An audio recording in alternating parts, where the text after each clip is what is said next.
मुख्तलिफ ग्रुप बन गए हैं, वो देखने में आ सकता है कि जिस तरीके से उन ग्रुपों ने आपस में एक तकसीम और नफ़रत की सियासत को पार्टी के अंदर फ़रोग़ देना शुरू कर दिया है।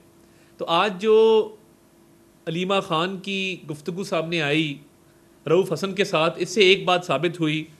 नंबर एक ये कि एक डिसइंफॉर्मेशन सेल, जो हम बड़ी देर से कह रहे थे कि एक प्रोपेगेंडा सेल, झूठी खबरों का सेल बनाया जा रहा है और चलाया जा रहा है, ये बात साबित हो गई कि बुशरा बीबी एक डिसइंफॉर्मेशन सेल चला रही थी। अब ये जो अलीमा ग्रुप और बुशरा ग्रुप के दरमियान कशीदगी है, ये मकाफात अमल है कि जब मुल्क के अंदर आप लोगों को तकसीम करेंगे, लोगों में नफ़रतें जो हैं वो फैलाएंगे, माशरे को तकसीम करेंगे, तो आज आपकी अपनी पार्टी ना सिर्फ टूट फूट का शिकार है बल्कि शदीद तकसीम का शिकार है। और ये कई ग्रुपों में से ये दो ग्रुप हैं, जिसमें अलीमा ग्रुप और बुशरा ग्रुप है। और अलीमा ख़ान कह रही हैं कि ये जो डिसइंफॉर्मेशन सेल है, इससे अजीब व गरीब बातें फैलाई जा रही हैं और ये कहा जा रहा है कि खान साहब को जेलर के साथ उनकी गुफ्तगू है वो सामने आई है, जिसके अंदर बुशरा बीबी ये तासुर दे रही हैं, बाहर आके रोई। उन्होंने कहा जी ये रोई क्यों, ये भी उन्होंने रऊफ़ हसन को कहा कि ये बाहर आके क्यों रोई। यानी ये साबित होता है कि एक हमदर्दी का बयानिया बनाने की कोशिश की जा रही थी। साथ कहा कि जी जेलर के साथ एक गुफ्तगू है, जिसके अंदर मुबैना तौर पर खान साहब ने, बानी चेयरमैन PTI ने जेलर को कहा है कि जी तुम लोग मुझे मारने की कोशिश कर रहे हैं और इसका अंजाम अच्छा नहीं होगा। तो इसको पूरी के पूरी इस बयानिए को मन घड़त और झूठा डिक्लेयर किया अलीमा ख़ान ने। और उन्होंने कहा कि ये जिस तरीके से एक हमदर्दी का बयानिया बनाया जा रहा है, ये लोगों को ज़हनी तौर पे तैयार कर रहे हैं किस चीज़ के लिए। ये जो पार्टी पर कब्ज़े की, पार्टी पर गिरफ्त मजबूत करने की जंग है, इसमें अलीमा ख़ान ने रऊफ़ हसन को कहा कि जी ये झूठी खबरें फैला रही है बुशरा बीबी, और ये चाहती है कि ये इस बयानिए के ज़रिए पार्टी पर कब्ज़ा कर ले। देखिए अब ये बात साबित हुई कि एक नहीं कई डिसइंफॉर्मेशन सेल चल रहे थे। एक रऊफ़ हसन चला रहा था अलीमा ख़ान के साथ मिलके, दूसरा डिसइंफॉर्मेशन सेल जो अलीमा ख़ान खुद कह रही हैं कि बुशरा बीबी चला रही है। और वो जो हार्पिक वाली स्टोरी थी कि जी जहर डाला जा रहा है, जहर दिया जा रहा है, वो सारी स्टोरी भी अब खुल के सामने आ गई कि वो बिल्कुल झूठी थी। उसको अलीमा ख़ान ने झूठा डिक्लेयर किया और कहा रऊफ़ हसन को कि इसको कोई बात ऐसी बानी चेयरमैन PTI ने नहीं की। और अंग्रेजी में लिखा है दिस इज नॉनसेंस, यानी ये बिल्कुल ही फजूल बात है जो बुशरा बीबी ने की है। ना जहर वाली बात सच है, ना ऐसा कोई मुकालमा बानी चेयरमैन PTI और जेलर का हुआ। और ये बाहर आके रो रही हैं, ये झूठे बयानी पर मबनी एक हमदर्दी का बयानिया जो बना रही हैं, ये इसमें कोई हकीकत या सदाकत नहीं है। अब ये तासुर जो दिया जा रहा था कि जी वो हार्पिक के कतरे डाल दिए और जहर देने की कोशिश की जा रही, खाना तो घर से आता है और उनका अपना प्रॉपर एक मेन्यू है जिसके तहत उनको वहाँ पे जेल में हर सहूलत जो है वो मुयसर है। तो फिर ये जो जहर वाला बयानिया था ये किस लिए था? ये आपस में जो बदस्तो गिरेबां हैं, और आप देखेंगे कि ये जो आपस में एक लड़ाई डली हुई है, ये सिर्फ चाहते हैं कि पार्टी पर गिरफ्त जो है वो मजबूत की जाए, पार्टी पर कब्जा करने की एक कोशिश है जिसमें दोनों ग्रुप्स जो हैं वो उनकी लड़ाई शिद्दत इख्तियार कर गई है। और हम कहते थे कि इंतशार की सियासत मत करो, नफरत की सियासत मत करो, तकसीम की सियासत इस मुल्क में मत करो। अब आपने जब लोगों को तकसीम किया, आज आपकी अपनी पार्टी इंतशार का शिकार है। आपने इंतशार फैलाया, आज आपकी अपनी पार्टी इंतशार का शिकार है।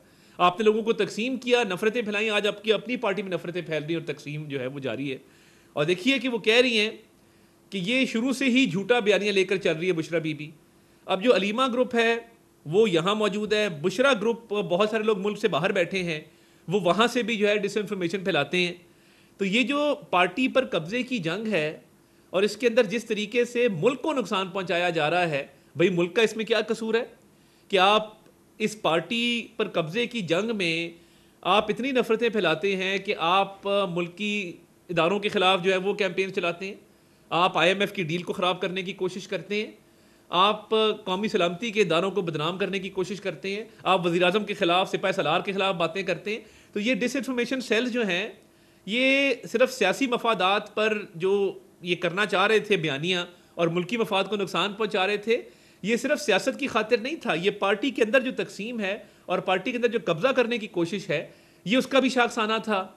अब ये तमाम तर जो झूठे बयानिए चलाए जा रहे थे, जिसके अंदर जेल के अंदर पता नहीं क्या सलूक हो रहा है और वो डेथ सेल के अंदर रखा गया है और जहर देने की कोशिश की जा रही है, तो ये अब साबित हुआ कि ये तमाम तर चीज़ें झूठी थीं।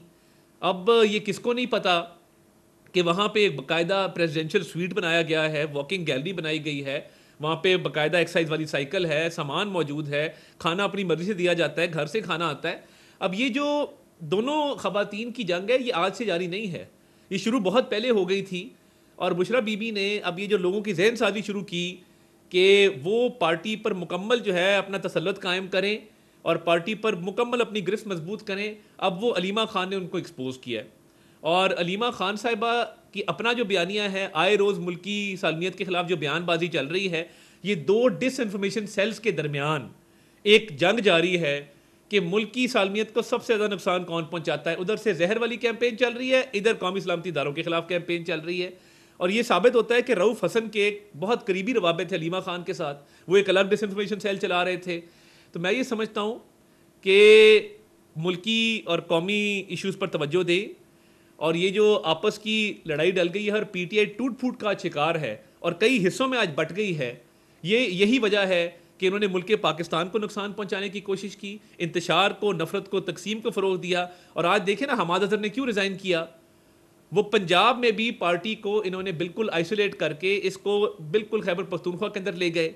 और वहाँ पे भी जो हो रहा है, अली मीन गंडापुर साहब नज़र आते हैं नोट बांटते हुए, और वहाँ पे जो जलसे के हवाले से लोग कह रहे हैं अली मीन गंडापुर के बारे में, ये सारी बातें बड़ी, मैं समझता हूँ कि ये इसी तरह होता है जब आप मुल्क को नुकसान पहुँचाते हैं।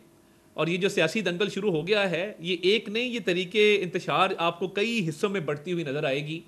और ये जो पार्टी के अंदर इक़्तिदार की जंग शुरू हो गई है और डिसइंफॉर्मेशन सेल्स आपस में कम्पीट कर रहे हैं, ये मुल्क के मफाद में नहीं है, क्योंकि ये डिसइंफॉर्मेशन फैलाते हैं और ये अपने मफादात की खातिर मुल्की।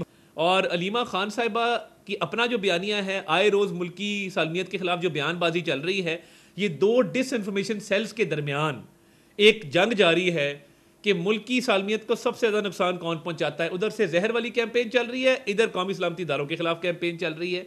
और ये साबित होता है कि रऊफ़ हसन के एक बहुत करीबी रवाबत थे अलीमा खान के साथ, वो एक अलग डिसइंफॉर्मेशन सेल चला रहे थे। तो मैं ये समझता हूँ कि मुल्की और कौमी इश्यूज़ पर तवज्जो दें, और ये जो आपस की लड़ाई डल गई है और पीटीआई टूट फूट का शिकार है और कई हिस्सों में आज बट गई है, यही वजह है कि इन्होंने मुल्क पाकिस्तान को नुकसान पहुंचाने की कोशिश की, इंतशार को, नफरत को, तकसीम को फ़रोग दिया। और आज देखें ना हमाद अजहर ने क्यों रिज़ाइन किया। वो पंजाब में भी पार्टी को इन्होंने बिल्कुल आइसोलेट करके इसको बिल्कुल खैबर पख्तूनख्वा के अंदर ले गए। और वहाँ पे भी जो हो रहा है, अली मीन गंडापुर साहब नज़र आते हैं नोट बांटते हुए, और वहाँ पे जो जलसे के हवाले से लोग कह रहे हैं अली मीन गंडापुर के बारे में, ये सारी बातें बड़ी, मैं समझता हूँ कि ये इसी तरह होता है जब आप मुल्क को नुकसान पहुँचाते हैं। और ये जो सियासी दंगल शुरू हो गया है, ये एक नहीं, ये तरीके इंतशार आपको कई हिस्सों में बढ़ती हुई नज़र आएगी। और ये जो पार्टी के अंदर इक़्तिदार की जंग शुरू हो गई है और डिसइंफॉर्मेशन सेल्स आपस में कम्पीट कर रहे हैं, ये मुल्क के मफाद में नहीं है, क्योंकि ये डिसइंफॉर्मेशन फैलाते हैं और ये अपने मफादात की खातिर मुल्की मफाद को है जो कुर्बान करने की कोशिश करते हैं। बहुत शुक्रिया।